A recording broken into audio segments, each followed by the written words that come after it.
Welcome to the reading of Turning 25 on my 52nd birthday. This is a story of my life right after my divorce as I grew into a new woman. Please comment any questions on the video below. I'll get back to them as soon as I can. And thank you so much. Please like and subscribe also. Thanks. Chapter 41. She had to make a trip to Seattle for the next few days. She was just really having a hard time trying to figure things out in her heart. She would do her best to be level-headed. The trip was pretty uneventful, except one night she decided she's going to go to the restaurant that was right next to the hotel. She sat up at the bar, and there was a guy she thought she might be interested in. She sat next to him, and they started talking. They talked most of the night, then after she had a few drinks, she decided she did need to have some sex with this guy. She thought he was attractive, and they seemed to get along okay, so why not? But she knew before she even left the restaurant this was just about having sex to try to find someone to take her mind off of Rick. When they got back to the hotel and they got in the elevator, he smacked her playfully on the butt. For some reason, this irritated her, and she instantly thought to herself that she did not want to be doing this, but she already said yes. She felt that she had come this far that she actually had to screw him now. Well, they got undressed and didn't even kiss. There was nothing hot or sexy about this at all. Veronica was not turned on. It was just awful. It took him all of 5 minutes and he was done. He got dressed and left. She went straight to the bathroom and got sick. Why the hell did she let that happen? It was awful. She should have never let it go any further. She should have stopped him when she knew she was not turned on at all. She really should have stopped it before they were even in the elevator.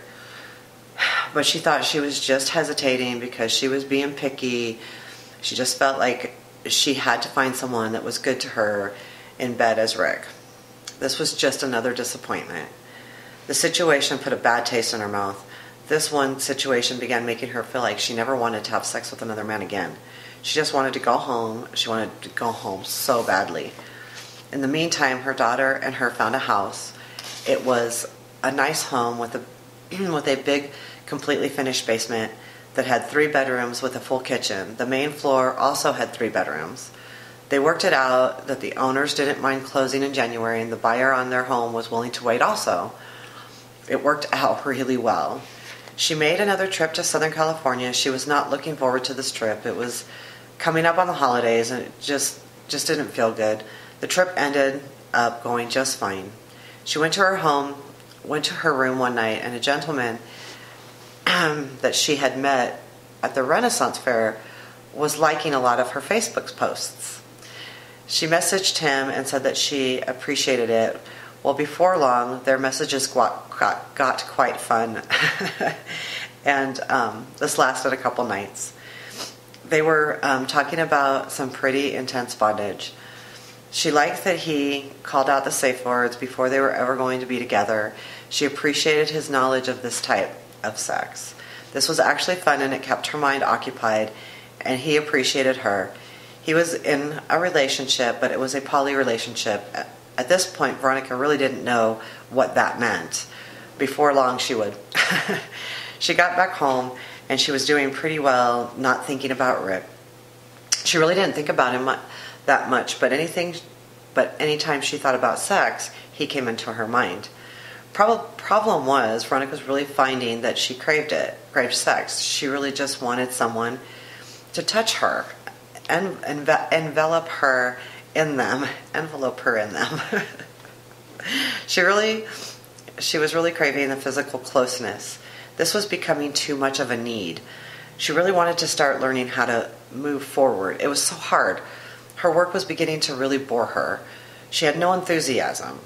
She had not been given any directions or goals or anything that told her she would go where she would go.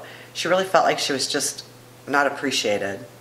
At this point, she decided she was 100% sure she wanted to get the surgery to remove the extra skin around her rear end. She wanted this before, but she couldn't quite quit smoking in time. She made an appointment with a doctor to discuss in more detail. The appointment went well, and she decided she was going to do this.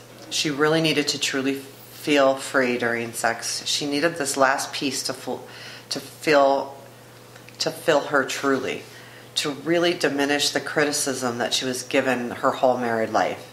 She needed to know absolutely for sure that she was desirable, that there was nothing for someone to criticize her over. She knew that not all men found the same type of woman desirable, but she also knew that once this was done, no one could tell her she wasn't. She knew that maybe that one man felt that way, but she would also know that most men would desire her. Her employer was always nice to her, but they did not give her decent raises.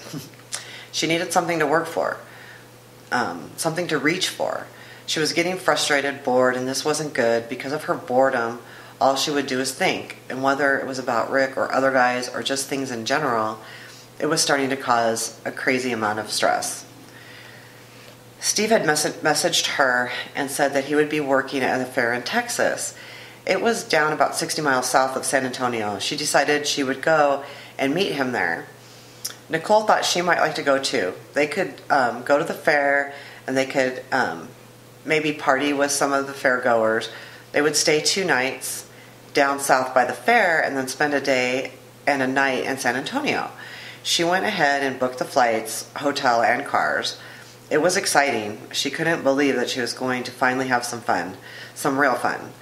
The guy was going to be fun, good or bad, she didn't know, but it would be fun. They had all kinds of things planned on how he would bind her. It just sounded like so much fun. A week or so later, one of her old friends' daughter, Melissa, called Veronica for a tarot card reading. Veronica had done some readings on Easter for a few people and was getting pretty good at it. Her friend knew she was doing these, so her daughter gave her a call. They met up that weekend. They did a very private reading. Melissa told Veronica that her and her husband were experimenting with a poly relationship. This is actually something that Melissa appeared to really want, and her husband was really accepting and trying to accommodate. The reading she wanted was to see how it would turn out and if there was anything that she needed to know.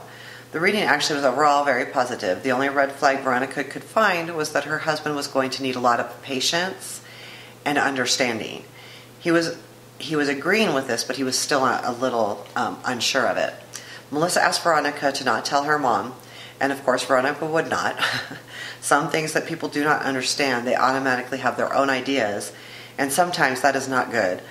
Veronica knew that Melissa needed to tell her mom when she was ready, not before, and definitely not by Veronica. It was very gratifying to help someone, to give them a little direction. Things were going well, but Veronica was still really uneasy about so many things. She was lost. She wasn't sure what she wanted, who she wanted, if anybody, but she knew she really needed a new job. So that is true. She really needed a new job. The job was really part of the problem, and it's very true. And looking back at it now, it even makes more sense. She was so unfulfilled at her job, and her job was so unchallenging at this time that it made too much time for her to think. It really did. It gave her way too much free time, and that was what was causing a lot of her anxiety. It wasn't, she would not have thought about Rick as much as if she had more to do on a daily basis and using her brain. If she had projects where she really got into them, she didn't think about it. And so it was apparent, and it still is. I mean, that's part of my issue now. I'm not there yet. I need something to really take me. The YouTube channel's doing good, but I get that. I can see it. So that was definitely a problem, but we'll find more out about that. Okay, we'll go on to chapter 42.